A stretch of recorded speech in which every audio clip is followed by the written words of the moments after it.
Hello and welcome to episode 83, I think, of the Follow Mechanical Turks project. It's been a few weeks and totally out of practice, totally rusty. This normally well-oiled machine has slipped off the rails a touch. Uh-huh. Um, this, not me. Um, oh, sorry, Boomer. Yeah, you So let's, you remain well oiled. you know it. I did go to the gym this morning. I was just There you go. blasting it. Um, So let's see. We're looking at the third product, which is theoretical in intent, following our previous two products, which dealt with other methods, um, text mining and surveying, essentially, an experimental survey.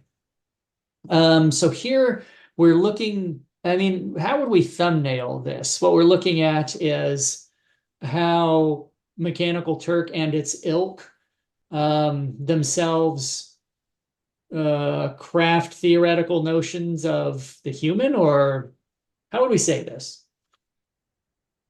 I mean, I think that was our original. How we shifted from that? Yeah, I mean, I think we've not, to a certain extent, we have, right, the idea of what kind of theory are these things doing. And I think the last couple of conversations we've had, in part of just what's happened since we began this project, right? I mean, a lot of where we're at now, I think, is a response to the moment that we're in. Um, and thinking, as we've been thinking for the whole time, right, is what particular about rhetoric as a field of study, or rhetoric as method or methodology, and so what can we as rhetoricians potentially Right. contribute here? And I think what we landed on is the theoretical thing that's being generated here is a way of theorizing intelligence as always a function of artifice. I mean, Yes. that would be the theoretical thing. Um, but I think we've moved towards, okay, now what's the use value of that? Yeah. And rhetorically speaking, how does that theoretical work? What modes of engagement does that does that suggest, right? So if we think that these things are a function of taskscape, then a kind of the common approach that we see is trying to suss out artificial or not, right? To kind of ascertain some ontological, you know, I don't know, that Some that sort would of, then resolve it, right? If we know yeah, it's some not, sort of essential um, categorization, right? It's like, yeah, well, if we can define what that is, then we can see it there or not. And in so doing, that would give us something. yeah, it would let us, we can now know categorically what's good and what's bad based on what's real or what's not, or what's really intelligent or artificially so. Yeah. And we think that if the taskscape then provides a way to think about how to, I guess, engage this. I mean, some of the language that I've been thinking of, that I was sort of brainstorming, in part, I shared it with you. I can't remember putting the folder. I sent you a link to it, but it's this recent piece about um, it's proposing a way to sort of a new way to think about AI, and moving away from the notion of transparency towards what the author calls citizen empowerment. And the Yeah. argument they basically make is that the call for transparency is, I mean, part of the argument they make is that it's both, it tries to make this issue apolitical or not ideological, right? You just make it transparent. Once we know what's going on inside these systems, that will then cue us in on how to govern them or engage them or whatever. And the argument that this person makes is that it's really that the transparency, it's probably not ever achievable. These things are simply too complex to ever fully unbox. But also, to make it transparent leaves completely unacknowledged who is in a position to do anything about it, right? So the idea is that you need some notion of what they call citizen empowerment, but I think it's not unlike our interest in Taskscape, right? Like Mm, being able to determine what exactly it is in no way leads to quote unquote right action, because you've are the people, is OpenAI answerable to us or whatever? Well, so the fact that when they know, we know what they're doing, right? I mean, I'm sort of losing the thread there.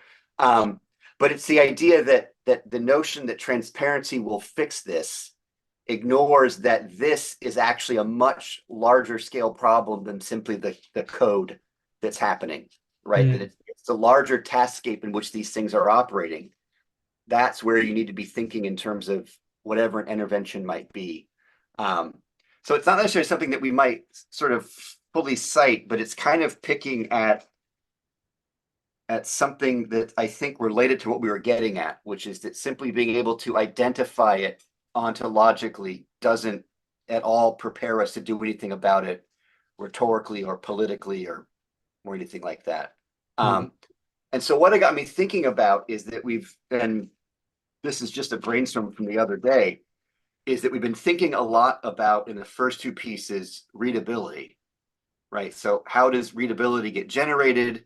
How do we engage in reading these kinds of things, right? Sort of the open question of readability as a kind of emergent phenomenon. And then I was wondering if echoing that what the third piece is getting at is something like addressivity, like then the ability to actually address the thing, right? So that we've thought through the kind of different methods of trying to exploring and limiting the boundaries of how readability is being generated in these contexts.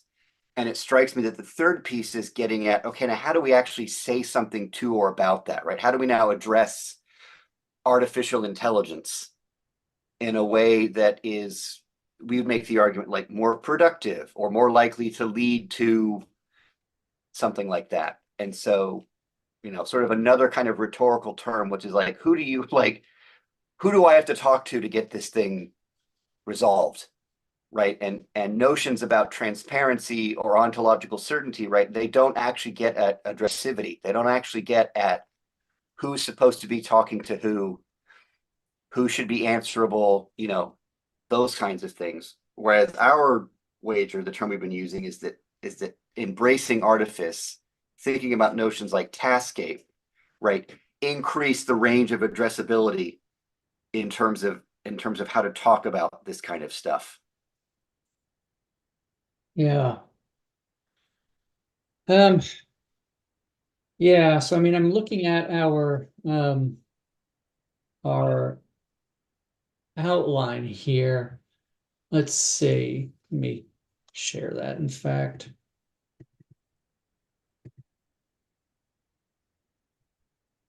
I'm aware.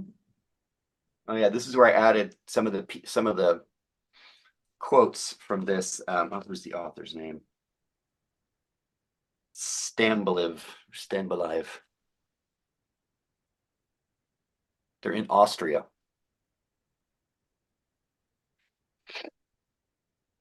This is do here. Yeah.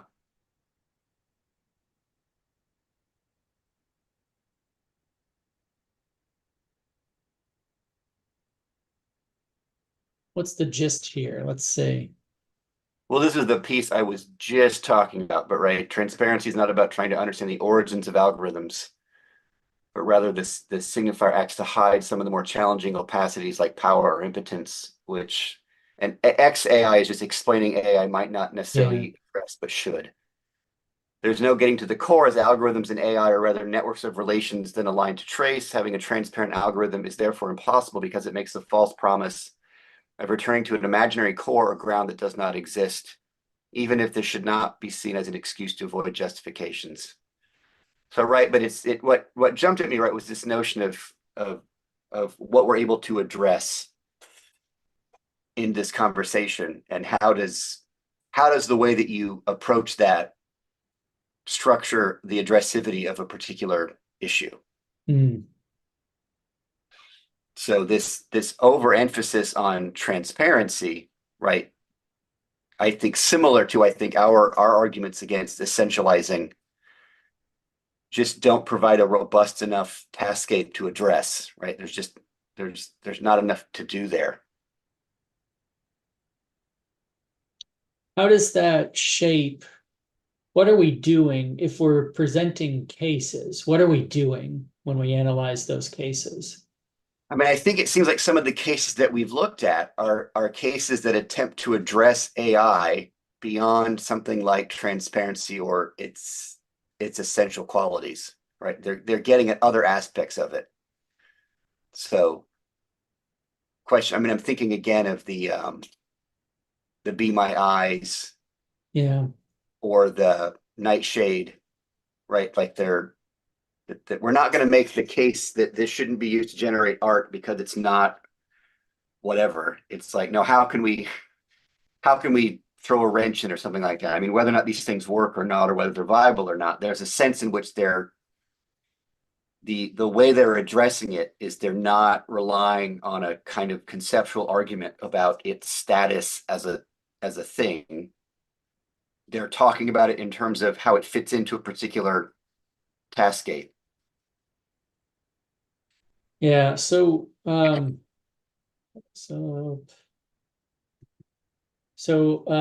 been looking at potential cases, as usual, kind of like collecting instances, I suppose, of it. So this is one thing that I was looking at shifting from cases as object or service focused, right? So it's like we're not looking at necessarily Be My Eyes, for example, because what I was seeing is the cases kind of aligned thematically. I mean, there's gray area, but like you just mentioned, there are things about this kind of agonistic or antagonistic relationship, like with Nightshade, right? That it's in a sense, an almost direct uh, sabotage, right? I mean, the root of sabotage being wooden shoes being thrown into machines, right? I believe they were called sabot, the wooden shoes, and it was Huh. an yeah, Did not know that. fact check that, but I'm pretty sure the word sabotage, the etymology of that is linked to a kind of workers' revolt against mechanization. So they would gum up the machines with their wooden shoes, at least in one case. I'm assuming that wasn't the only thing. Um, You're right. Which workers wearing wooden shoes called sabots interrupted production through different means. there you go. Oh, Uh, but they didn't actually throw them in the machines. That's the incorrect. But they were what did they do then? they would They, just slow down. They would just slow down production. but how? A popular but incorrect account of the origin of the term's present meaning is the story of poor workers in Belgium City would throw a wooden sabot into the machines to disrupt production. So But I guess instead, they clanked they them did together. other stuff. I don't know. I just found this. You You brought it can't. up. Yeah, but a thing can't say the popular one is wrong. It's like, well, then what's the actual one? I'm not going to Well, say. it's in the next It's in the next paragraph. Ugh. I'm not speed and read this. I'm a cautious reader. I'm not just throwing out apparently incorrect information on a widely watched YouTube stream. Nothing. I mean, we'll come back to this. It's not. We'll circle around. Yeah. Well, I mean, relatedly, Um, oh, here we go. Bring up irrelevant issues as frequently as possible. Haggle over precise wordings. Insist on perfect work and relatively unimportant products. how is that shoe related? They were just it was it's not shoe related. They just happened to be wearing wooden shoes in those factories. That's not good enough. I mean, everyone was wearing wooden shoes. It's a synecdoche, right? Is that what that is? Synecdoche? Synecdoche? Synecdoche or a metonymy? Yeah, it's one of those. I don't know. I'm actually teaching a class on style. No two words are in the syllabus, but I still confuse them. Well, they're almost always together. Yeah.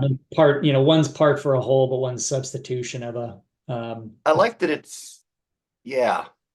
It's I wonder if it's got a similar vibe to what is it? The word for being bad at chess is a wood pusher. Wood pusher. Well, what I was thinking is like the blue stockings, right? Or, perhaps this isn't exactly the same, but we got to move on. The history of Ludditism, right? That was um, a workers' movement, and fact check this, I guess, for fuck's sake, um, against mechanization, right? I mean, it's the popular reception has been this, well, they're just, anti-progress, anti-technology, but it was essentially kind of like, a union action to try Yeah. and preserve ways of life.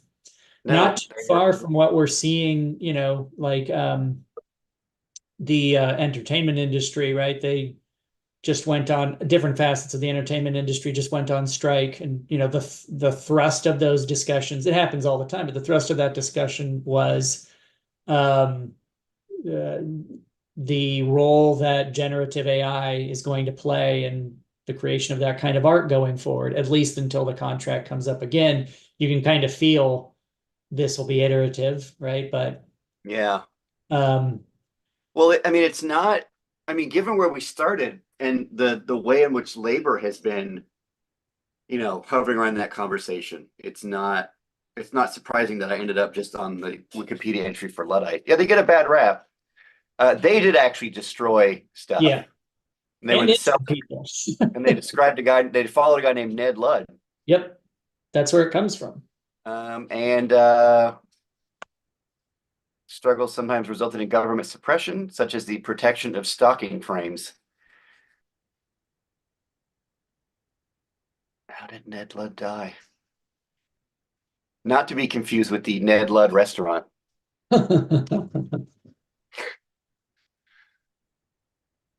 which is in Portland, Oregon. Oh, and it closed during COVID. It's now occupied by a cafe, a pizza place. Okay. Well, I'm glad we got that. Glad we can put a pin in that. Yeah.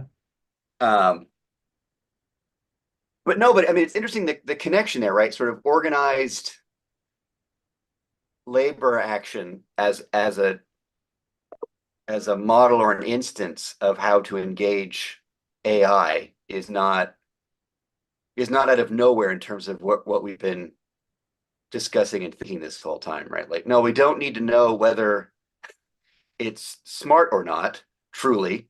It's what are the conditions of the people needed to produce this intelligence, right? That's the Yeah. Hold on. Let me take a look so at the something. Luddites aren't out there arguing this machine's not really a person. They're throwing something into the machine to keep it from functioning, right? They're interrupting the artifice in some way.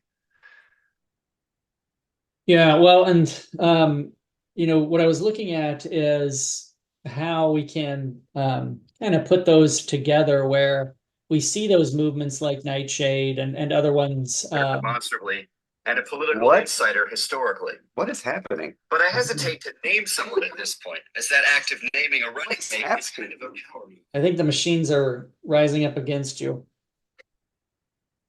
Did you tell Surrey to do something? No, it was my phone started playing a podcast. You told Surrey to do something. I didn't, I promise. Because we were cooking right there. um, Yeah, so anywho, I mean, looking at the sort of themes there, we see that kind of antagonistic relationship. As you mentioned, we see things like well, this piece. We've mentioned Be My Eyes before and how it's changed. Um, Shame me for my ad blocker. It's okay. Uh, right, so this is something about, in fact, I believe this might be about Be My Eyes, maybe. Maybe not. Oh no, it is. Um, so previously Be My Eyes was largely sort of like a person-to-person structure, in a sense, a mechanical Turkish structure with volunteer labor. But as we can see here from this article, Be My AI, a new collaboration between OpenAI and Be My Eyes. The complexities of having human labor there. For one thing, it's not always available. It can be it can have sort of different capacities in certain ways, right? Depending on the person you get. This and those things may apply also to AI. I'm not saying they don't, but this is kind of an insertion to mediate that in certain ways. And as you can see, like this is written in a complementary way, right? I'm totally blind. Artificial Right. intelligence is helping me to rediscover the world. So it's like um, we can see this in a sense as sort of like very different than wanting to poison the AI, wanting to poison the well. Here, a sort of clear statement of potential benefit there. Those are useful. There are some others, though, that I was looking at. Let's see here. Like this is kind of a really interesting one rhetorically, where there are these cases that sort of hover around this notion of deception. So Hmm. this was one that I thought was kind of interesting. Jailbroken AI chatbots can jailbreak other chatbots, so you can sort of conscript chatbots into breaking other ones, Huh. breaking them in a way that goes against their guardrails. Other things like the robots will insider trade. There's some interesting things where like, yeah, this AI stock trader engaged in insider trading despite being instructed not to do it and then lied about it. Oh my goodness. Yeah, I mean, there's some really interesting things here about deception Yeah. on in sort of in different, and so you can see this is why it gets a little loose, right? Deception pitting them against each other because it's like the deception isn't as simple. It's not unidirectional where it's like we're just manipulating the robot to do something we want it to do. It also will lie to us. They'll lie to each other. Yeah. There's a very kind of interesting rhetorical move there where it's you know in a sense it it levels us through the act, um, where it's like it's the act of or the different acts of deception that are themselves potentially the taskscape. And so like the dividing line between human and robot or machine isn't doesn't fall along deception, right? It's each case of deception um, draws these different components into it. That's So fascinating. yeah, I mean, like in a sense, like these are, I feel, but I don't know, comparatively simple, where it's like a pro and con, you know? Yeah. Whereas the deception ones seem a lot more fecund because they're a little harder to tease out, and it's just not clear exactly what the binary of, well, this is good and this is bad just isn't necessarily present in the same way. Well, I mean, this is the piece I did with Martin, the social psychologist, on deception in Quarterly Journal of Speech. Is thinking about deception as how do you think about deception without, right? Most definitions of deception in rhetoric almost always hinge on a sort of knowing autonomous agent intending to deceive. And is Right. it useful to think about how deception actually emerges as a much more complex, really as an ecological effect? Um, and those examples certainly get at that, right? You can't, the deception doesn't have right, there's no sort of hard and firm way of assessing it, but it's also unclear whether the deception actually has a discrete source. Yeah.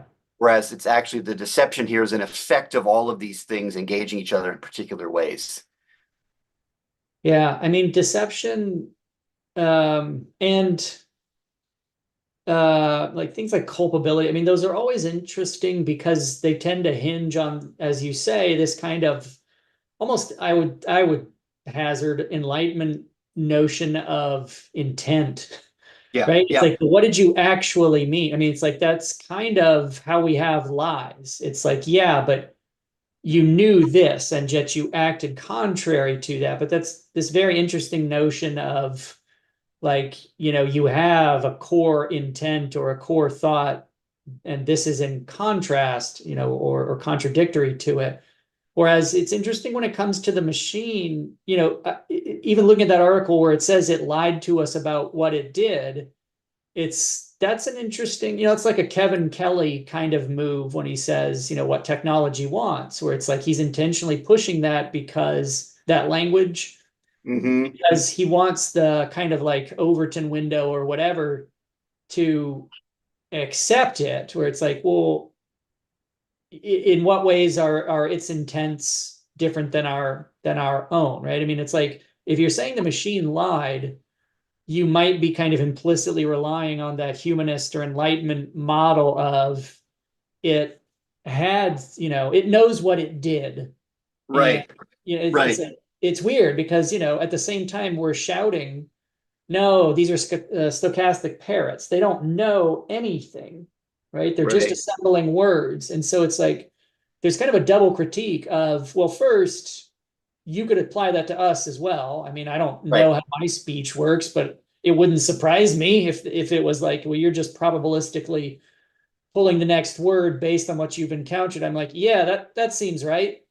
Um, Yeah, but then on the other end, it's like, it's the one end is reducing, in a sense, reducing us to doing the same stochastic parroting. On the other end, we're granting machines the kind of agency we reserve for ourselves in order to call them liars. yeah. What Whereas I guess what we might then be interested in, and this does actually connect to that deception piece I did as I continue to toot my own horn, right? Is that how does this particular artifice generate a lie or generate a deception? Like the deception is an effect of the whole.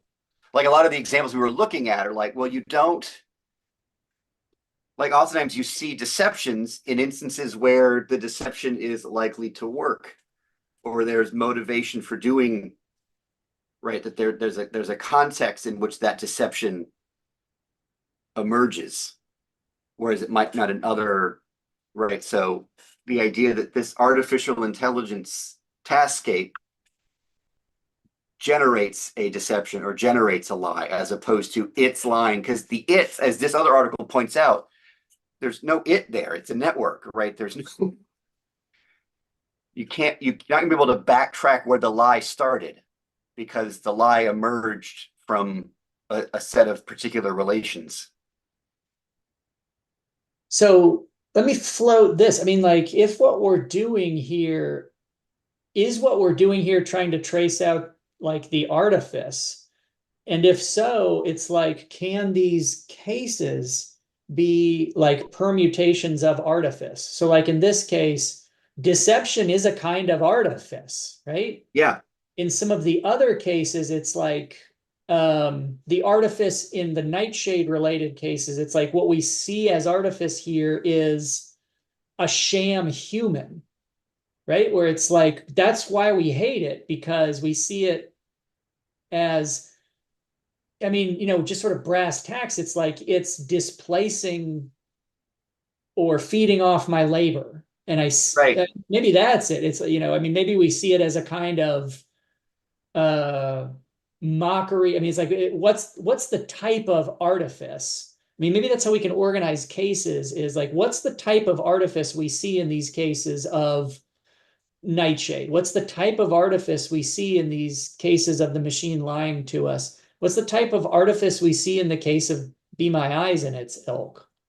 right, I mean, we may be able to trace out like species of artifice. Otherwise, it's like, because there's always the question of, why do you pick these particular cases? Why are they organized the way they're organized? It's like we want to have a good answer other than, these are the ones we picked. these Do are you the know what I ones mean? we found on the these are the ones that found we both have slash dot in our notifications. Right. Or it's like, yeah, these happen. I mean, as someone who is a methods enthusiast, I have no Mhm. idea of my own skill in it, particularly as it keeps getting challenged, probably rightly. As someone who's enthusiastic about methods, it's a kind of a legitimate question of like, how are you assembling cases, and maybe not just like cherry picking them. I mean, you're always doing that to an extent, but it's like, how are these organized? Why are these in here and not others? Yeah, because we're looking for a range of artifices where what we also think is happening is that they're also the right that the cases it's sort of a two maybe a twofold thing, right? That we're both looking at these artifices, but what's also compelling about them is that the way that they're addressing various concerns about AI is they're doing it at the level of artifice, right? That what we're seeing in these cases is there is no move to essentialize what's happening. There's a move to trace and ameliorate the effects of this particular artifice. Like the vision impaired woman who wants the Be My Eyes to keep working. It's not because she feels one way or the other about how artificial or not it isn't. It's what this particular artifice enables her to do, and that's the level at which her concern operates. And what's of interest is then what position is she in rhetorically to address that, to enact it in some way. I mean, is that a taskscape? It's like it's we're engaging at the level of taskscape, rather Yeah, than essentializing questions of intelligence or artifice. We're engaged with it on the terms of outcome or effect or task. I mean, yeah. What task is it a part of? What task does it enable?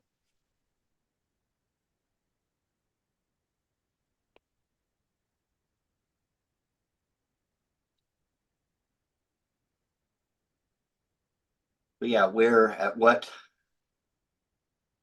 I don't think of it in terms of level, but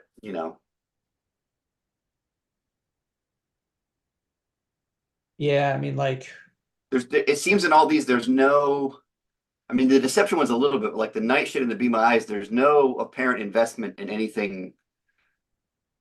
They're not invested in essentials like the essentiality of what's happening. I don't care whether this thing really sees or not. It's how do I in collaboration generate vision. yeah, or I mean, or that's not the primary concern, seemingly is not definitional. It's Right. Yeah, yeah. operational. Yeah.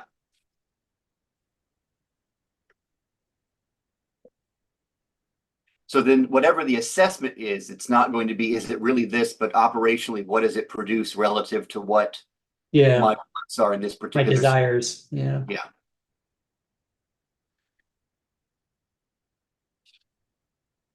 Yeah, I mean, we might see that as a way forward. I mean, it remains to be seen whether it's like we're trying to string too many disparate things together or whatever, but I mean, it might be a way to proceed.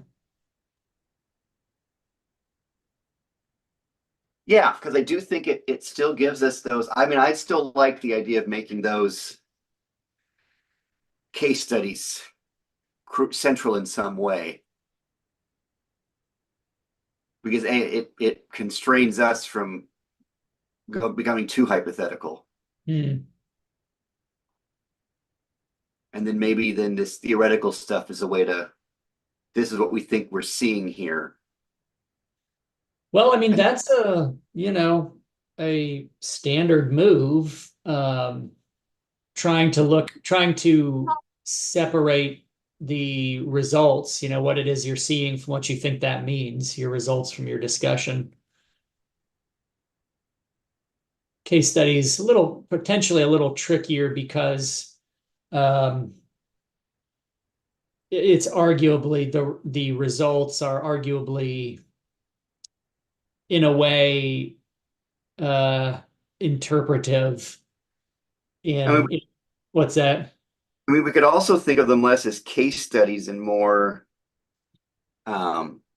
what's that bird term? Representative anecdotes. I mean, that's maybe not a bad idea because the more we're throwing around the language of case study, It's not what we're doing. well, yeah, and the more concerned I am about methodologically, like, we're almost using it as here are some things we want to look at, Yeah, but yeah, that's not necessarily a systematic case study. no, This feels like another one where we have an expert in case studies on who points out some sloppiness. yeah. Um, but I do think, I mean, as rhetoricians, what we could look at them as, yeah, these are representative anecdotes of some what we think are. We're going to articulate these as these are rhetorical actions insofar as their attempts at persuasion or addressivity, right? They are addressing something in some way, Hmm. and we want to see what we can.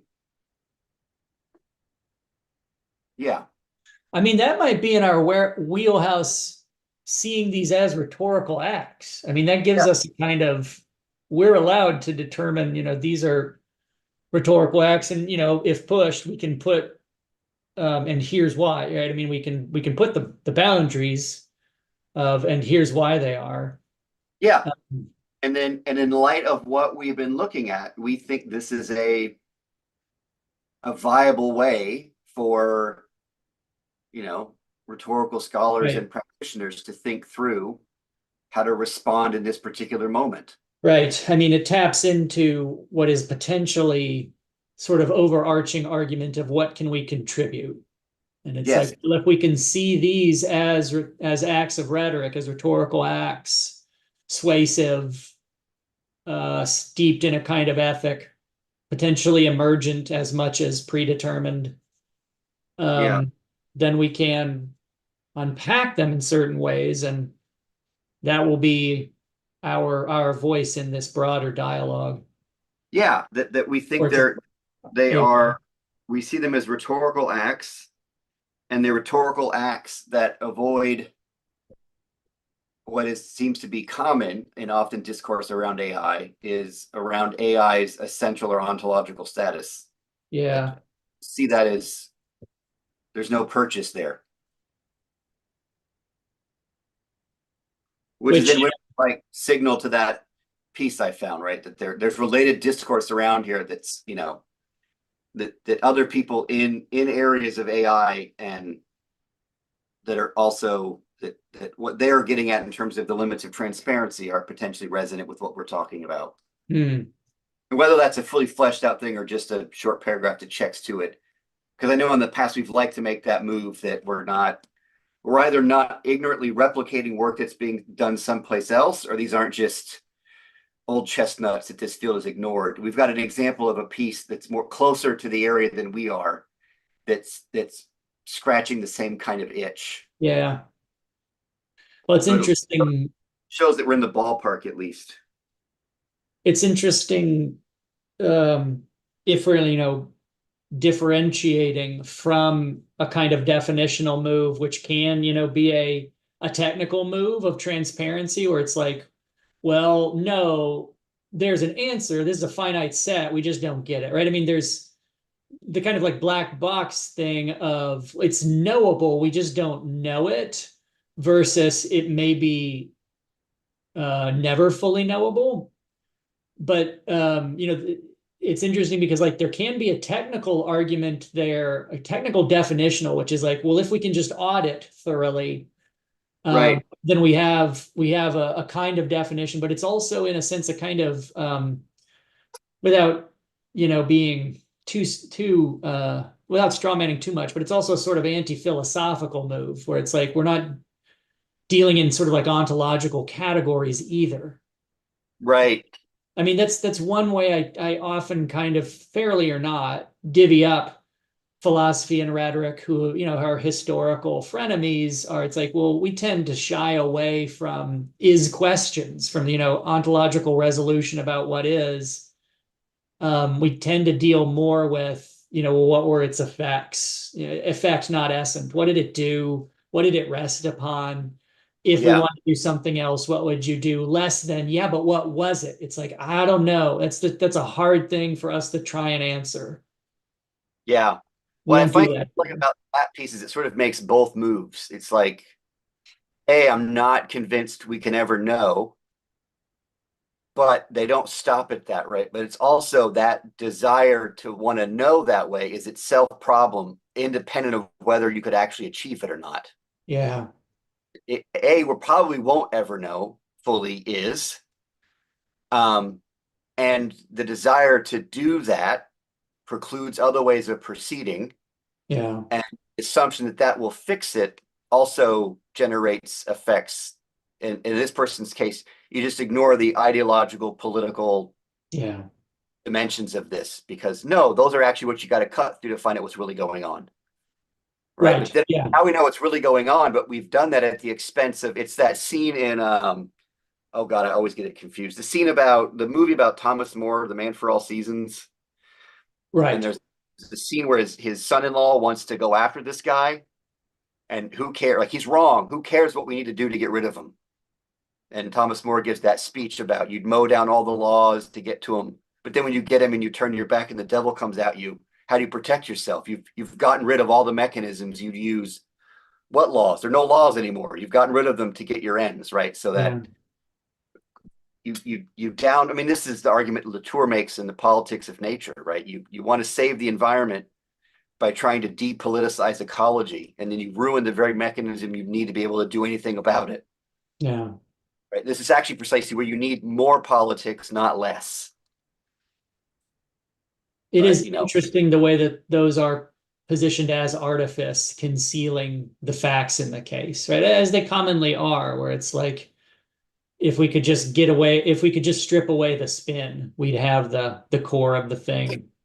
yeah, if we When could in strip out fact, the artifice, if we could strip out the task scape, and know finally what it is, right, yeah, our work would be done. And I think rhetoric's point again to go to Latour. I still like Latour's sort of mathematical, like it's rhetoric's to a certain extent the math teacher that keeps walking around asking you to show your work. Like, yeah, but how'd you get there? That's you've just skipped over all of this. Well, that's what it is. Okay. I mean, rhetoric would also point out, yeah, but no one has to buy it. right. Still, I mean, even if Plato's right, you still got to sell it. If that's something that, yeah, that if, yeah, I mean, this is the infinite regress because it's like, if agreement is something that you even value, right? I mean, you could be, well, no, I'm right and everyone else is wrong and be content with that. But rhetoric might say, well, but then it doesn't really matter in certain ways. 2 plus 2 Um, is neat. yeah, because it's like there's a sense in which, but if it was true and unassailable, there could be no resistance, right? It's like you couldn't disagree because it wouldn't be a question of agreement. Right. It would be unassailable. You tend to see that in, again, in philosophy, like even in sort of disciplinary structures where they don't disagree, they say they don't understand. Yeah. Oh Because if God, you do understand there that you, it's not a question of agreement. that could be the only possible reason for at the end of the day difference is somebody's defective. Right. You don't get it. Yeah, you don't get it. Now, what won't I do to make sure you get it? And it's like, yeah, I think that the discipline with the bigger piles of bodies around it isn't mine. Yeah, I don't know. I'm not sure if I want to get into that. Yeah. Because I mean, not to, I mean, Augustine was a rhetorician. I don't want to start stacking the religious body counts right now. No, it's not good for anybody. It's not good for business. It's not good for anybody. Anywho, yeah, I mean, Okay, well, on the brief dalliance with genocide, that yeah. where are we at now? Well, I think it's a way forward. What I'm hopeful here is we're not just circling because it seems like there's a possibility that it's like we just kind of keep reworking the sort of outline and way to start. Do you know what I Yeah. mean? I mean, the outline is a start, but it's like, no, we should be doing this. And it's like, yeah, but that connects to this. At some point, we'll just probably have to make some kind of incisive cut into the body. Yeah. I was But I reading taste Fountain. interesting. I like this. I mean, I'm gonna play a little bit. I mean, this notion of addressivity, right? That what we find compelling about these are all different examples of people addressing AI in some fashion that as rhetoricians we find interesting and compelling. And the reason we find them compelling is we find it compelling on the heels of the first two things we did, Hmm. which is, yeah, the taskscape is where this is happening. So the taskscape is where then subsequent rhetorical action might happen. What's interesting also is the way the ground under our feet has shifted, because this topic has changed understandably. Well, I mean, I don't think you could have predicted it, but I think you could have predicted. I think we started this in maybe like 2017 or 18. I'd have to go back and check, where it's like, well, over a handful of years, this thing you're looking at is going to change um, quite a bit. But I mean, like, the rise of generative AI, seemingly out of nowhere, but not out of nowhere. But I'm not discounting the sort of difference in like public purchase. Um, it's like that's changed the ground under our feet in certain ways that is different than when we were doing the first piece. Do you know what I mean? Yeah. Where it's like when doing the first piece, the sort of questions about generative AI displacing this labor market weren't the same. I mean, it was more like you knew you were training your replacement, but it felt like a gradual process and one that had boundaries. I mean, like, we were looking at Polanyi's paradox about how sort of like high skill and low skill Yeah. share this kind of um, ability to inherently resist mechanization because they resist in different ways, like being fully articulated. Yeah. Um, but it's interesting how maybe that is rapidly changing. Well, one note I made, I mean, I'm thinking about, right, that how this will still be linked to the first two. And I think, right, that the theory done by the first two is theory that's helped us, that's primed us to think in terms of taskscape. That approach to taskscape then informs how we understand the notion of artificial and artificial intelligence. And that then theory of the taskscape helps us to then see particular kinds of rhetorical actions that are addressing the taskscape. Hmm. I'm, what's interesting is it even connects right back to the antagonistic right, that the way in which the Turkers early on, like in our early work, the way they didn't want to or resisted talking about labor and organization Yeah. was actually a way to maintain the taskscape. Yeah. Their defense of mechanical Turk isn't this is actually human intelligence. Their defense of it is It's my job. my job.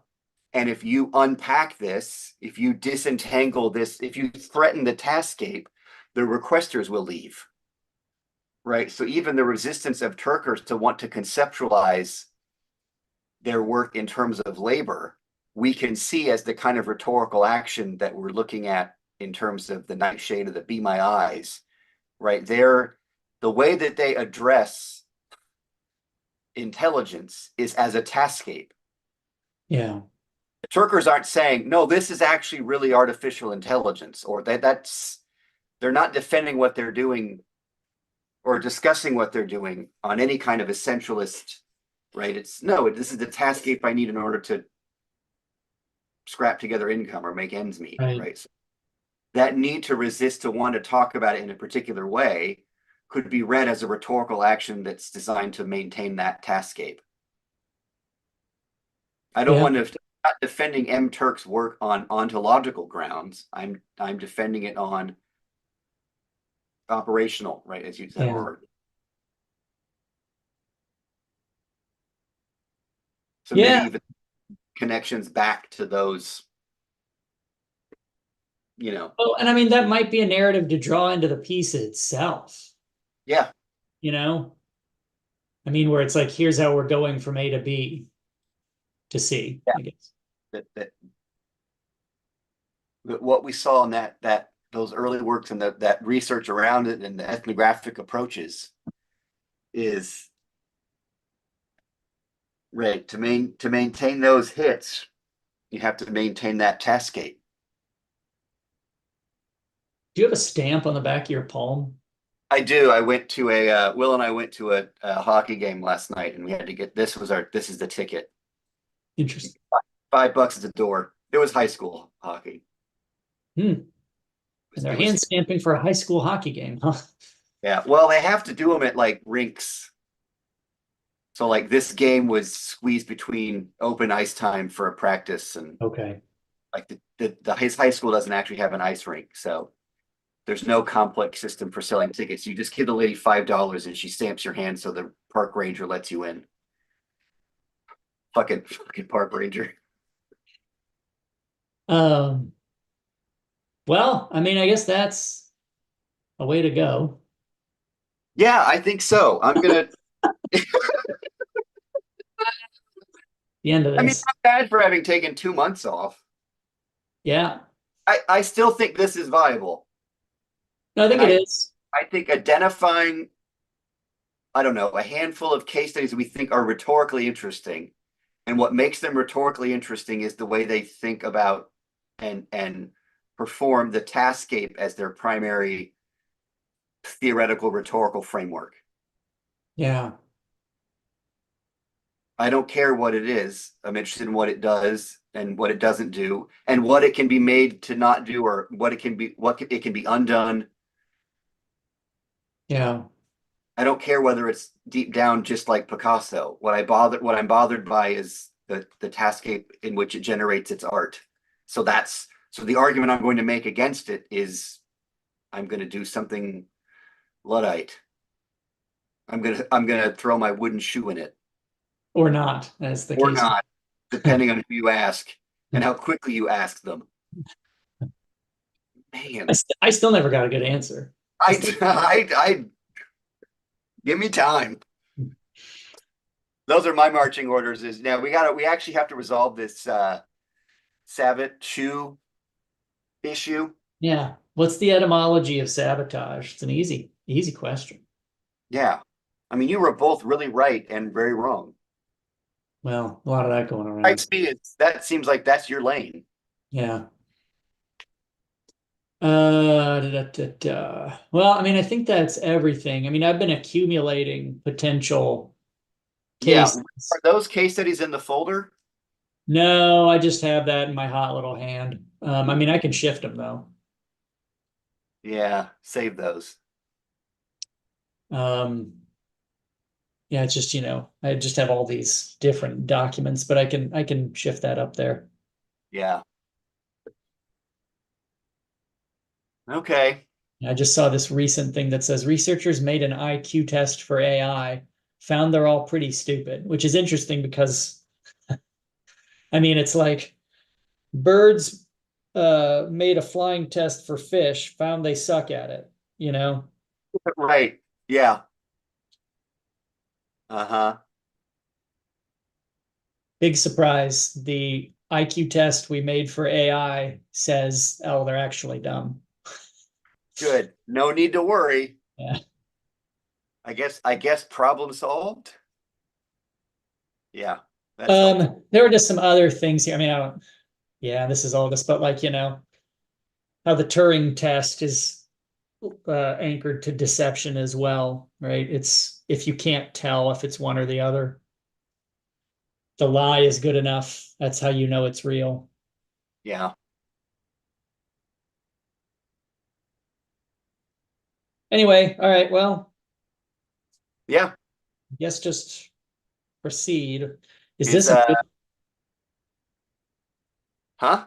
I was just gonna say, is this a good meeting time? Seems like maybe not. I can do 2:30 your time, 1:30 my time, 2:30. Yeah, all right. in case things come after classes. They frequently do, just because they want more. They want more of my genius. Imagine that's true. Okay, keep it together. All right. Well, see you in 2 weeks. All right, I will see you. All right, later. Bye.